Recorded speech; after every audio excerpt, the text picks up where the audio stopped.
Okay, I'm gonna show you how to make cranberry sauce. Sorry, we are just learning how to film stuff, so we're kind of screwing it up.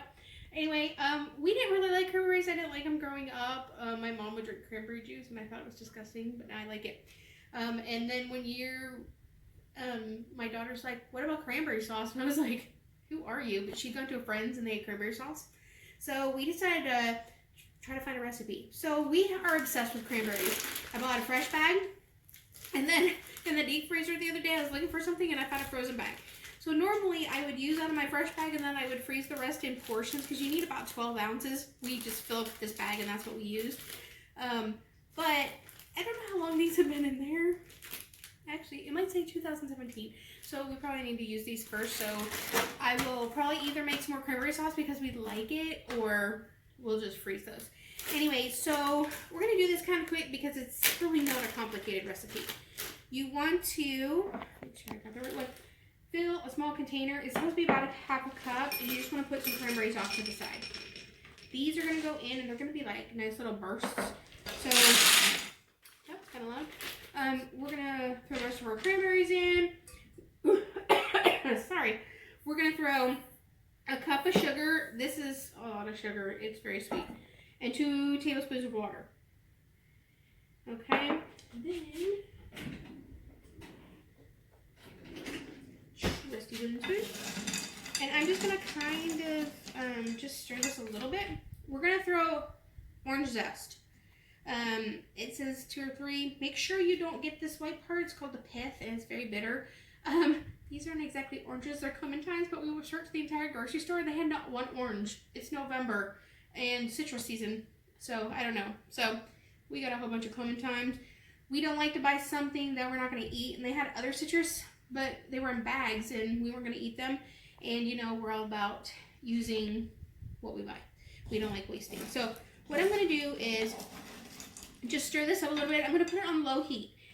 I'm going to cook it until all the sugar's dissolved, because you don't want that sugar melting. Or, sorry, you want it melting. You don't want it burning. Sugar burns and it will ruin the entire batch.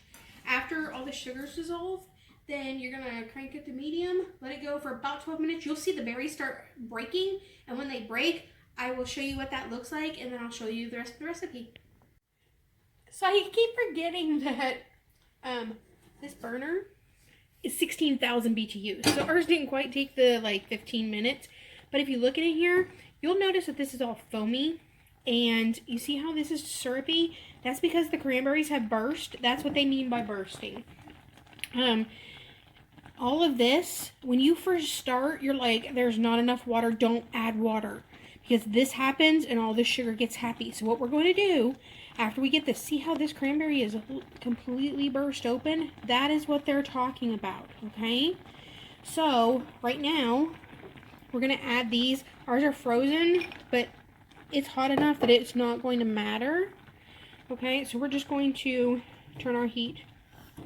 They say keep it on low, but like I showed you, my gas stove is like powerful, especially my front 2 burners. So these, if you can see that this one right here is one of the frozen ones. It will not be frozen for like more than 2 or 3 minutes. And then they're a nice little pop in your mouth and they're so delicious. So at this point, what we're also going to do is we're going to add salt and pepper. I love these little containers. So, salt and pepper. Salt is going to bring out their sweetness, but it's not going to make it overpowering. It's going to kind of tame it. Pepper, do not skip it. It's not going to make it savory. It actually gives it a very nice flavor, and you're not going to be able to say, there's pepper in this. So we're going to add that in, and we're going to stir it really good. And when we do that, they also say that you're supposed to add sugar at this point to taste.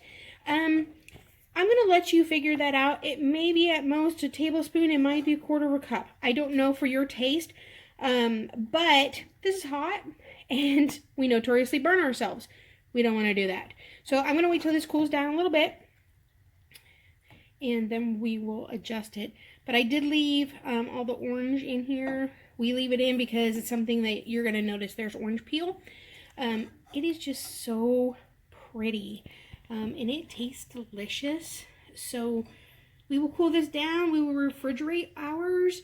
They say let it cool and then eat it, but we are using it tomorrow for Thanksgiving. When it cools, and we get it in the refrigerator and we pull it out tomorrow, I usually leave it for 30 minutes to an hour and it comes up to room temperature and it's delicious. So I hope you enjoy this. It's just a simple recipe.